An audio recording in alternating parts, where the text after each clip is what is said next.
सभी को प्रणाम। मेरा नाम आकांक्षा तिवारी है और मैं एक एस्ट्रोलॉजर, न्यूमरोलॉजिस्ट और वास्तु कंसल्टेंट हूँ। आज की इस वीडियो में हम बात करेंगे कि क्या लव अफेयर को या एक्स्ट्रा मैरिटल अफेयर को एस्ट्रोलॉजी के थ्रू देखा जा सकता है। क्या बर्थ चार्ट में हम ऐसे योगों को देख सकते हैं। तो देखिए, इस योग के बारे में बात करने से पहले मैं आपको बताना चाहूँगी कि यदि आप लोगों को एस्ट्रोलॉजी से रिलेटेड आर्टिकल पढ़ना पसंद है तो आप मेरे फेसबुक पेज ज़ोडिएक स्टारगेजर को फॉलो कर सकते हैं।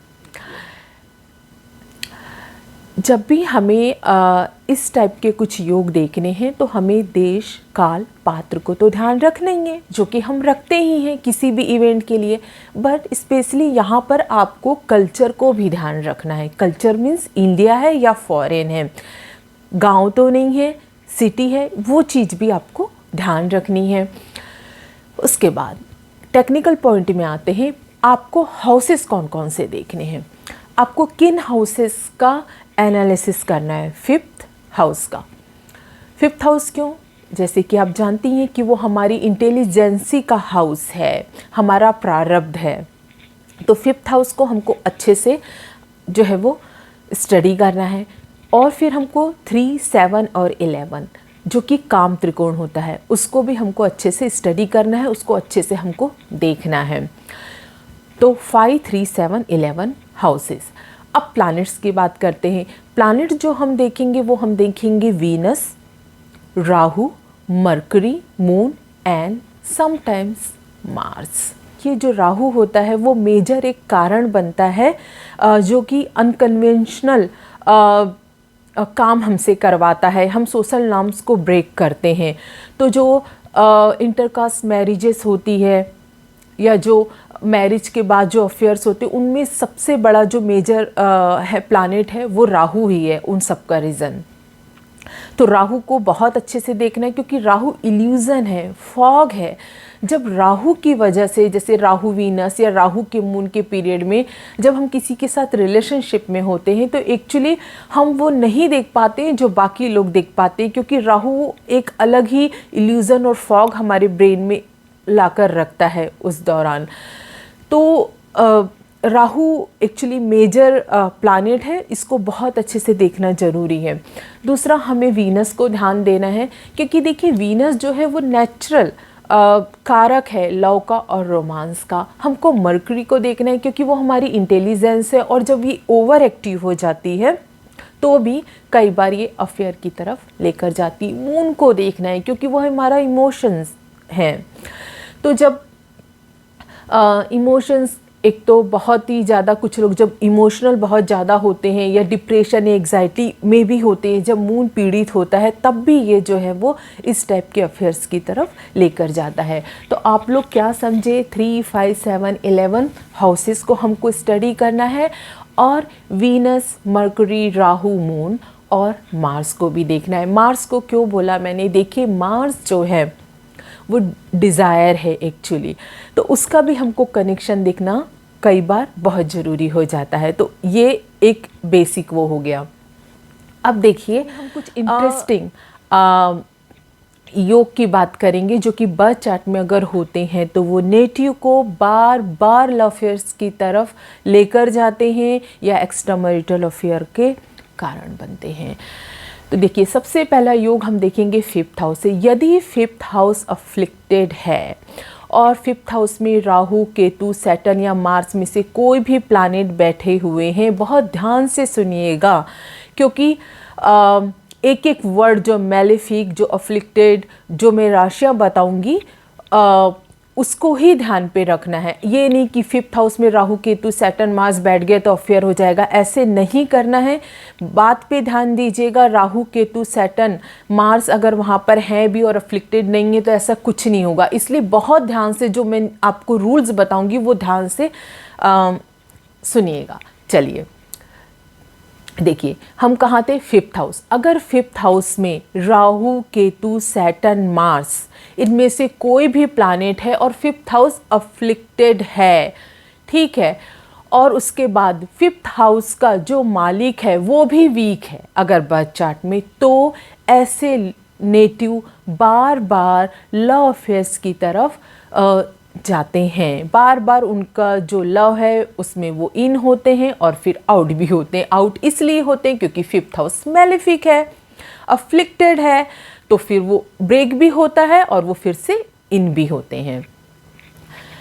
ये एक है। नेक्स्ट, यदि वीनस जो है वो किसी भी ड्यूल साइन पर हो, ड्यूल साइन सैजिटेरियस, जेमिनी और पाइसेस, अगर वीनस इस पे हो और वीनस पे राहु या सैटर्न का प्रभाव हो तो भी जो है ये नेटिव को बार बार लव में ये इन होते हैं और आउट होते हैं।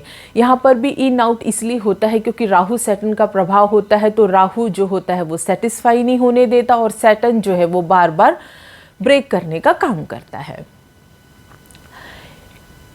नेक्स्ट, यदि 3, 7, 11 मीन्स काम त्रिकोण, अगर काम त्रिकोण अफ्लिक्टेड है मीन्स काम त्रिकोण पे ज़्यादा से ज़्यादा मैलिफिक प्लैनेट्स हैं, तो ये भी बार बार नेटिव को लव अफेयर्स की तरफ लेकर जाता है। क्योंकि यदि 3rd हाउस में मैलिफिक प्लैनेट होते हैं तो ये वैसे भी नेटिव को एक डेयरिंग देता है, साहस देता है और वो फिर से अफेयर्स की तरफ जाने की हिम्मत कर पाता है। वीनस और मार्स की युति हो या इनका राशि परिवर्तन हो तो ये जो होता है ये नेटिव में फिज़िकल डिज़ायर को ज़्यादा बढ़ा देता है, तो इसी कई बार एक कारण बन जाता है अफेयर्स की तरफ जाने का। और यही मार्स और वीनस का कनेक्शन यदि 8 और 12th हाउस से हो तो ये सीक्रेट लव अफेयर की तरफ लेकर जाता है। वीनस जो है वो 6th हाउस या 8th हाउस के लॉर्ड से युति कर कर अगर 7th हाउस में हो तो ये भी जो है वो पार्टनर से सेटिस्फेक्शन नहीं होने की वजह से या मैरिज लाइफ ठीक नहीं होने की वजह से एक्स्ट्रा मैरिटल अफेयर की तरफ लेकर जाता है। 5th हाउस का लॉर्ड 7th हाउस के लॉर्ड से युति कर कर यदि 8th हाउस में बैठा हो तो ये एक strong secret extra marital affair को रिप्रेजेंट करता है। यदि राहु और वीनस की जो युति है वो स्कॉर्पियो साइन में हो और मार्स और मरकरी की युति अगर जेमिनी में हो और इसको कहीं से सैटर्न एस्पेक्ट करता हो तो ऐसे अफेयर जो होते हैं वो एक्सपोज भी हो जाते हैं। यदि वीनस राहु की युति या वीनस मार्स की युति लिब्रा या जेमिनी साइन में नौमांस में हो तो ये भी नेटिव का बार बार लव में इन और आउट होने की जो टेंडेंसी है उसको रिप्रेजेंट करता है। मून और सैटर्न की जो युति है उसको एस्ट्रोलॉजी में पुनर्भु दोष कहा गया है।